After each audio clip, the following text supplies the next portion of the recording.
Bonjour et bienvenue dans cette nouvelle vidéo. J'ai déjà oublié ce que je devais dire après. C'est terrible, ces troubles de la mémoire instantanée.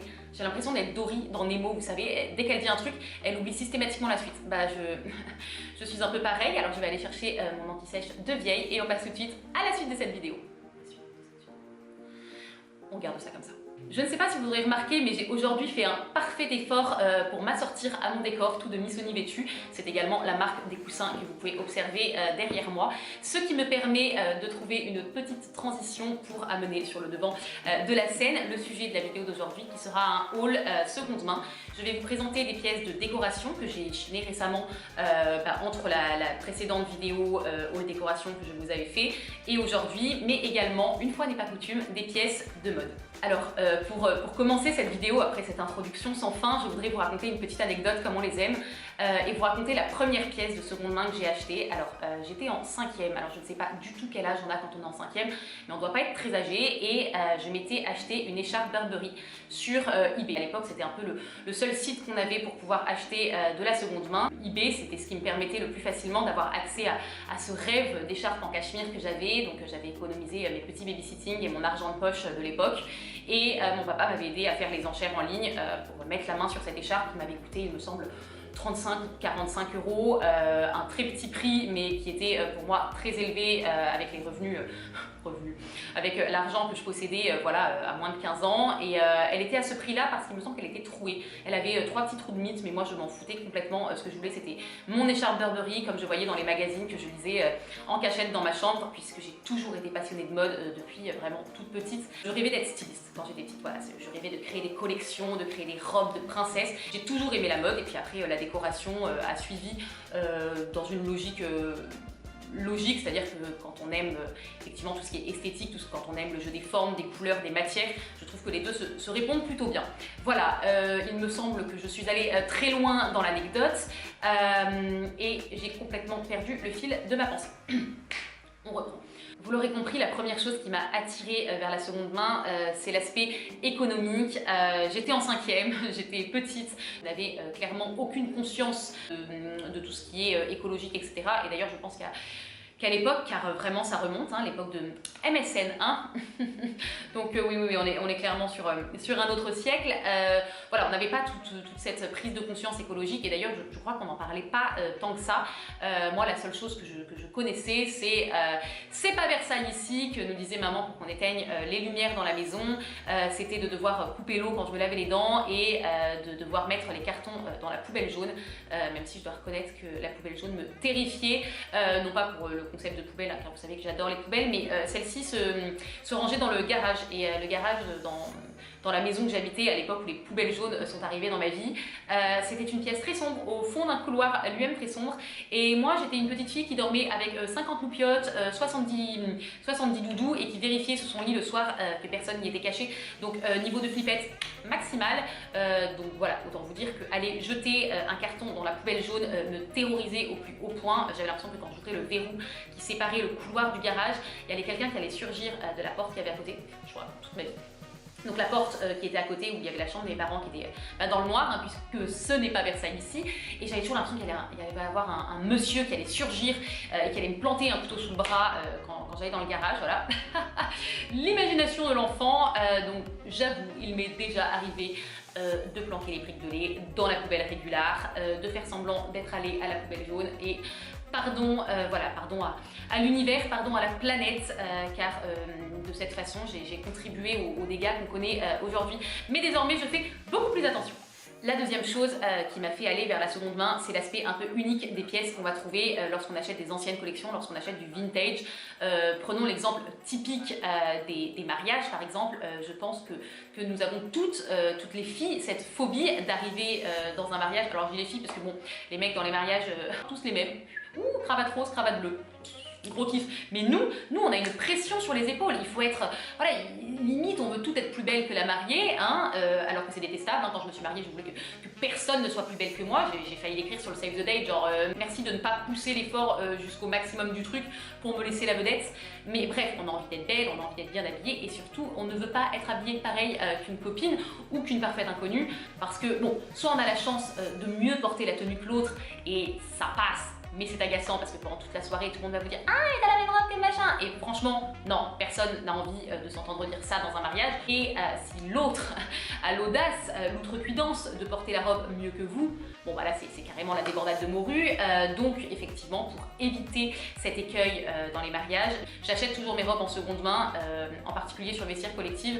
Et dans les mariages, si vous voulez éviter le côté tout pareil, fuyez la collection actuelle de chez Sandro, de chez Mage, de chez Apoluse, de chez Cézanne. Vous savez que si vous allez vers là, vous prenez des risques. Alors après, vous pouvez aimer vivre dangereusement, mais moi ce n'est pas mon risque, ce n'est pas mon cas, hein. Référence à la précédente anecdote, je suis une grosse peureuse, donc pour ne pas prendre de risques, j'achète des robes sur les sites de revente, j'achète des anciennes collections et je suis très contente comme ça. Un autre aspect qui me fait aimer la seconde main, c'est le fait que quand on achète de l'ancien, on se rend mieux compte de la façon dont les matières vont vieillir. Quand vous achetez du neuf, le fauteuil il peut être canonissime, juste le fauteuil ou la table, whatever. Horrible, je déteste les gens qui font ça, vous savez, qui sortent des petits mots en anglais au milieu des phrases, genre excuse-moi, I'm too bilingual. Bref, je sais pas pourquoi je l'ai fait, mais voilà, quand on achète du neuf, bah, l'objet il est clinquant, il est flambant neuf quand vous le recevez, mais vous ne savez pas vraiment comment est-ce qu'il va être dans 2 semaines, à la première tâche que vous allez faire dessus, au premier plat que vous allez poser sur votre table, alors qu'avec de l'ancien, vous allez pouvoir voir comment la matière a évolué les 20, 30, 40 dernières années, et vous aurez une idée globalement de comment votre meuble ou votre vêtement va pouvoir tenir dans le temps. Donc je trouve que la seconde main, avis personnel, mais est un gage de qualité. Évidemment, vous devez vous dire, mais la seconde main, elle n'oublie pas un argument. Effectivement, l'argument de la bonne consommation, je ne suis pas, hein, je tiens à le dire, un exemple de bonne consommation. Voilà, vous avez pu le voir, j'ai jeté des briques de lait dans la poubelle régulière dans mon enfance. Ce qui est important, c'est que chacun à son échelle cherche à faire au mieux. Donc je ne m'interdis pas d'acheter du neuf, je le fais rarement pour toutes les raisons précédemment énoncées, mais je ne m'interdis pas d'acheter quelque chose, ne serait-ce qu'une pièce de fast fashion. C'est quelque chose que je peux faire, mais j'essaye de faire des achats réfléchis et de me demander si la pièce va durer dans le temps. Donc très souvent la fast fashion, je ne vais pas acheter la pièce tendance, car je sais que les tendances passent, hein, c'est le concept même de la tendance. Je vais plutôt avoir tendance, ça fait beaucoup de répétitions, mais je vais souvent aller vers des pièces plutôt basiques, même si je sais que dans un monde idéal, j'aimerais plutôt acheter mes basiques dans des plus belles marques qui durent plus longtemps, mais voilà, bon, nous ne sommes pas dans un monde idéal, hein, la preuve, le Covid. Donc il m'arrive d'acheter des basiques en fast fashion.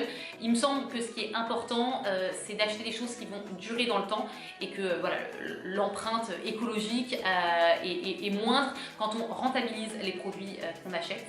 Et je ne comptais pas du tout faire une vidéo sur l'écologie. Je voulais juste, voilà, en introduction, vous parler un petit peu des raisons qui me font aller vers la seconde main.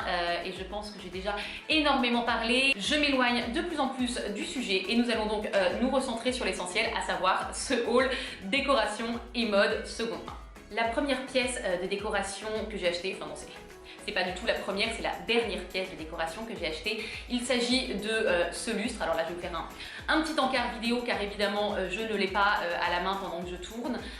Nous l'avons trouvé avec mon mari, l'homme sur les réseaux, aux Puces de Marseille. Alors les Puces de Marseille, c'est un endroit extraordinaire dans lequel on va trouver énormément de belles choses à un petit peu tous les prix. Il y a de l'art, il y a de l'ameublement, il y a de la petite décoration.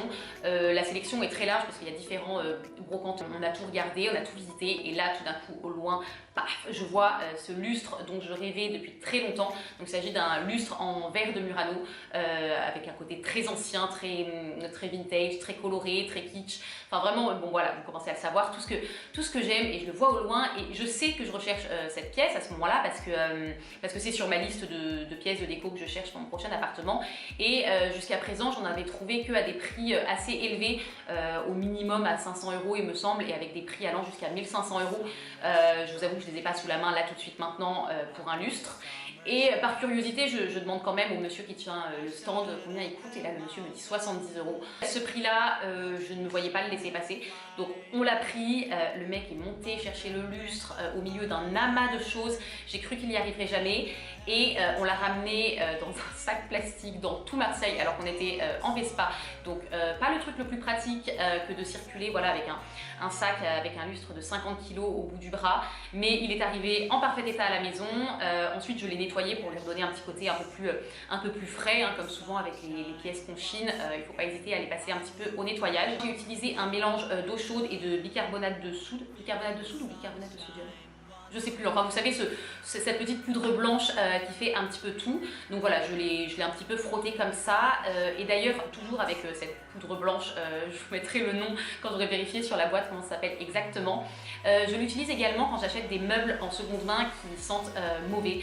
Par exemple, le Togo qu'on a dans notre salon, on l'a acheté sur le Bon Coin et quand on l'a récupéré, il sentait très fort le tabac froid.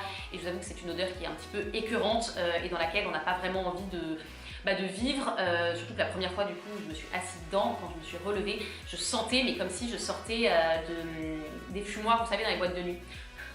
Cette époque, vous savez, où il y avait des boîtes de nuit, cette époque où je sortais dans les boîtes de nuit.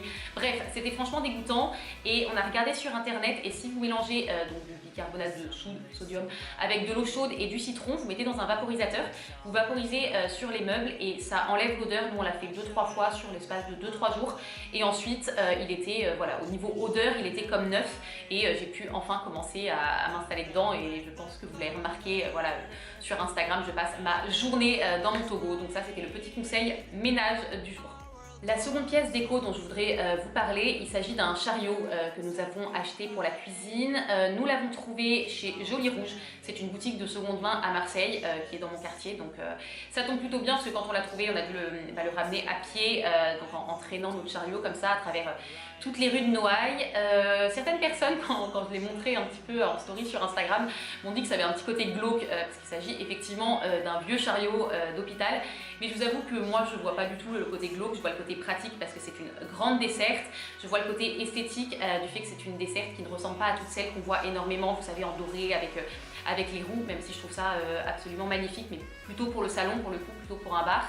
Et je vois effectivement aussi le petit clin d'œil au métier de l'homme. Voilà, vous savez, il est médecin et du coup j'aime bien cette idée d'objet ancien qui devient un objet nouveau, qui était un objet d'opération avant et qui devient un objet d'opération culinaire désormais. Enfin bon, je raconte un peu n'importe quoi, mais je pense que vous avez un petit peu l'idée. Toujours chez Joli Rouge, nous avons acheté ces assiettes que je n'ai toujours pas dans les mains, mais pareil, je vais vous mettre l'encart vidéo au montage. C'est des assiettes que j'avais déjà vues dans une brocante à l'Île-sur-la-Sorgue, qui est un village d'antiquaires, pas très loin de Marseille, à 1 heure en voiture. Des prix assez élevés puisque c'est un village qui est réputé pour ses antiquités. Donc là c'était la brocante un peu du dimanche, j'avais vu ces assiettes, je les avais trouvées très jolies. Et je sais pas pourquoi on les avait pas pris, peut-être parce que je m'étais dit qu'il faut un peu que j'arrête d'acheter tout ce qui me plaît sur le coup et que j'aime bien parfois voir quelque chose, me dire que je l'aime, laisser mûrir l'idée dans mon petit cerveau comme ça et quand je recroise la chose, me dire ok, ça fait longtemps que tu aimes bien ça donc tu peux l'acheter parce qu'a priori c'est pas juste un coup de cœur mais c'est vraiment une vraie envie. Et on les a retrouvés voilà, chez Joli Rouge et là on les a négociés. Et donc du coup il me semble qu'on les a eu à 10 € les 8 et c'est nos assiettes du quotidien pour les jours où on a envie de manger dans des assiettes en Vichy vert. Et donc la dernière chose que je voudrais vous montrer avant de passer aux achats mode, et ça fera un petit peu la transition, il s'agit de ce jeu de cartes à nouer de chez Hermès que nous avons trouvé aux Puces de Fifi à Marseille. Alors les Puces de Fifi c'est mon paradis, c'est une brocante, une brocante à Marseille dans le quartier de la Capelette qui propose une sélection d'objets magnifiques, de meubles magnifiques. Si je m'écoutais et si j'avais le budget, je repartirais sans cesse avec 10 000 meubles et si j'avais l'espace aussi. Mais voilà, je n'ai ni l'espace ni le budget et puis surtout je pense que j'ai la maturité de me rendre compte que ce n'est pas très raisonnable d'acheter tout ce qui nous plaît dans la vie. Donc voilà, là j'étais un peu frustrée parce qu'il y avait plein de meubles qui me plaisaient, il y avait plein de choses que je voulais prendre et puis on était toujours en Vespa, donc allez vous ramener une commode quand vous êtes sur un scooter. Et donc voilà, pour calmer mon petit cœur de fille frustrée de ne pas pouvoir ramener tous ces trésors à la maison, nous avons acheté ce jeu de cartes à nouer Hermès dans lequel en fait vous avez, je vais vous faire un zoom vidéo, ce sera plus simple que d'ici, je suis pas sûre que vous voyez. Ce sont des cartes sur lesquels il est expliqué les différentes façons dont vous pouvez nouer vos carrés, qu'ils soient Hermès ou pas d'ailleurs. Moi j'adore porter des foulards, je trouve que c'est vraiment l'accessoire le plus versatile qu'il existe. J'en possède énormément et c'est vrai qu'en été je vais très facilement porter un en bustier, un en bandeau, un en foulard. Voilà, donc c'était la dernière chose que je voulais vous montrer. Nous l'avons payé 20 €. 20 € il me semble, et je crois qu'on en trouve des moins chers sur Vinted, mais voilà, j'aimais l'idée de l'acheter chez les puces de Fifi, de ramener quelque chose de cette escapade brocante de la semaine dernière. Et puis voilà, c'était sous ma main, ça fait vivre les petits commerçants qu'on aime. J'ai pas envie que les puces de Fifi ferment demain, donc j'achète chez eux pour les aider à prospérer. Nous allons maintenant passer à la partie mode de cette vidéo et je vais vous présenter un achat voilà, que j'ai fait il me semble il y a 1 mois et demi sur Vinted. Il s'agit d'une paire d'escarpins comme ça, absolument canonissime, très haute, hein, de chez Miu Miu. Alors c'est une paire dont je rêvais depuis très longtemps et souvent en mode, il y a des choses, voilà, je vais les voir dans un magazine, sur un défilé, en photo sur Instagram, je vais les trouver absolument magnifiques. C'est pas pour autant que je vais acheter la chose sur le coup. Ce que je fais, c'est qu'en fait j'écris ce coup de cœur sur une liste, j'ai une liste de coups de cœur dans un de mes nombreux carnets et je me laisse le temps, voilà, je me laisse le temps de voir si cette chose me donne toujours envie quelques semaines, quelques mois après, et si c'est le cas, je me mets en quête de cet objet. Donc là ces escarpins, ça fait presque 2 ou 3 ans que je les avais repérés et j'avais pas encore trouvé le modèle dans ma pointure en bon état, et la dernière fois je les ai croisées sur Vinted. Elles étaient à très bon prix, il me semble que je les ai payées 100 €, quelque chose comme ça. En tout cas, je les ai négociés dans les alentours de 100 €, ce qui reste un prix pour une paire de chaussures, mais pour une paire de chaussures Miu Miu, c'est un prix très raisonnable, sachant qu'elles se vendent, il me semble, 600 €, enfin qu'une paire de chaussures Miu Miu coûte plutôt 600 € sur le site. Que dire de plus? Rien, ma foi. Passage à la pièce suivante. Toujours sur Vinted, un achat que je vous ai présenté sur Instagram. Voilà, si vous voulez voir mes petites trouvailles du quotidien sur Vinted, vestiaires collectifs, etc. N'hésitez pas à me suivre sur Instagram. Je montre quasi quotidiennement mes looks du jour et quand je reçois quelque chose qui me plaît et que j'ai acheté en seconde main ou neuf même d'ailleurs, mais j'achète très peu de choses neuves. Je le montre toujours en avant-première sur mes réseaux. Voilà, bande-annonce. Donc il s'agit de cette veste de ski Fusalp, très vintage, hein, ça change carrément du style de ce que fait la marque aujourd'hui. Je voulais m'acheter une veste de ski puisque vous le savez, l'année prochaine je déménage à Gap, donc qui dit Gap dit les montagnes, les pistes de ski tous les week-ends si elles réouvrent, et du coup voilà, je voulais avoir plusieurs tenues de ski en fonction de la météo. Et en fait bon, quand je l'ai reçue, je me suis rendu compte que c'était pas vraiment une veste de ski parce qu'elle est vraiment très fine, c'est plutôt une veste de tous les jours. Je trouve qu'elle a un petit côté, le matelassé me fait un petit peu penser au barbour, vous savez, ces vestes anglaises de gentleman, British gentleman, je sais pas quel est le mot, quel est le bon mot pour décrire la chose. Je vous mettrai peut-être une photo, mais sinon je pense que vous voyez de quoi je veux dire. L'achat suivant, il s'agit de la robe que je porte actuellement. Il s'agit d'une robe de la marque Missoni que j'aime énormément. Je pense que vous l'aurez peut-être remarqué. Donc là voilà, les coussins du salon par exemple sont de la même marque, Missoni. J'aime beaucoup les imprimés. Je trouve qu'ils sont un côté un peu 70s, un petit peu Woodstock. Alors là, c'est pas vraiment la période qui correspond le plus à mon caractère et à ma façon de vivre, mais j'aime beaucoup l'esthétique des années 70 et je trouve qu'on la retrouve énormément chez Missoni. Donc pareil, j'ai une alerte pour la marque Missoni sur tous les sites de seconde main que je fréquente, ce qui me permet par exemple d'avoir un fil d'actualité par exemple sur Vinted où je vais avoir beaucoup de pièces de cette marque qui vont m'être proposées et du coup quand quelque chose me plaît, je clique dessus, je regarde les articles similaires. Je ne sais pas si vous savez qu'on peut faire ça. En fait, quand vous regardez une pièce qui vous plaît, vous avez un petit onglet, je vais essayer de vous mettre une capture d'écran, qui vous permet donc de rechercher les pièces similaires et parfois ça permet de tomber soit exactement sur le même modèle de vêtements moins cher par exemple, ou sur des modèles similaires, et si c'est un vêtement qui vous plaît, qui trouve grâce à vos yeux, ça vous permet d'en trouver d'autres dans votre style toujours et de pouvoir faire plus de bonnes affaires. Donc voilà, cette petite robe et son petit côté mi-60s, mi-70s qui me font ressembler à toutes ces actrices des années de ces mêmes années quoi. On compare souvent à des filles de cette époque d'ailleurs sur les réseaux, tout le temps des actrices d'un autre siècle. je pense que mon faciès est complètement démodé.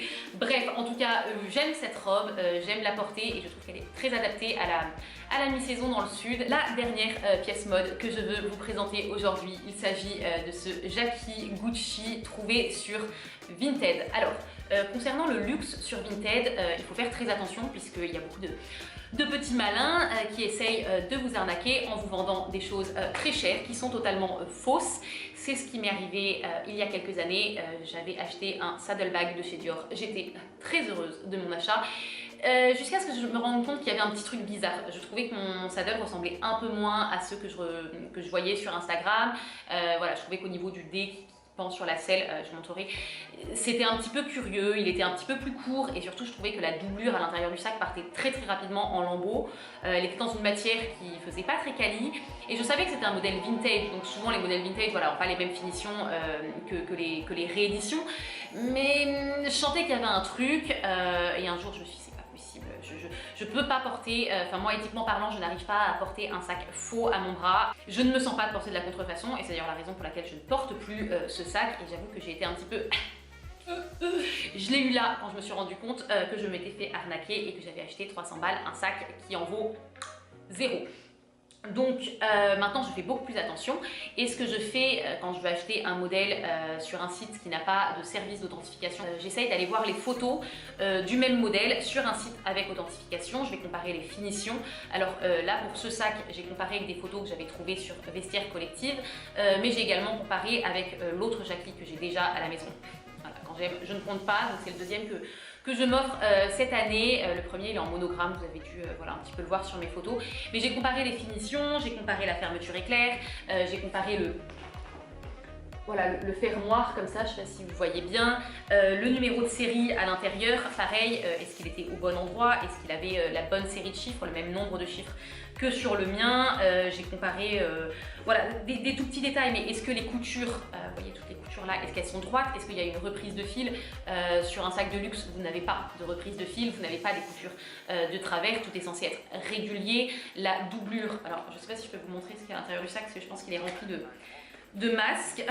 Voilà, c'est très 2021, mais la doublure à l'intérieur est en cuir, donc là clairement c'est gage de qualité. Si elle est en espèce de poly quelque chose, là, poly matière de merde, bon bah vous savez qu'il y a plus de chances de vous faire arnaquer. Donc vraiment, quand vous achetez du luxe sur une plateforme sans service d'authentification, vérifiez les finitions et surtout demandez à la personne qui vend le produit si elle a des preuves de son authenticité. Plus vous aurez d'éléments qui prouvent l'authenticité du produit, plus vous pourrez oser signer le chèque qui fait mal à la fin. J'espère que vous aurez remarqué, mais j'essaie... La crédibilité, je voulais dire, j'espère que vous avez remarqué que j'ai fait un effort pour parler un peu moins vite que dans les autres vidéos et j'ai dit ça tellement vite que les mots, vous savez, ils sont sortis de ma bouche avant même que mon cerveau ait eu le temps de les imprimer. Cependant, j'espère que vous aurez constaté l'effort colossal que j'ai fait pour essayer de limiter mon débit de parole, mais je vous avoue qu'en fait si je parle vite c'est parce que je sais que je parle énormément et je me dis que si je parle énormément et super doucement, mes vidéos c'est la trilogie du Seigneur des Anneaux niveau durée, donc c'est vrai que j'ai tendance à accélérer un petit peu le rythme pour essayer de faire tenir ça dans une durée visible sur l'espace-temps d'une seule vie, hein. Donc pouce bleu en l'air si vous avez vu l'effort, et puis sinon bon bah écoutez, de toute façon ça me laisse une marge de progression.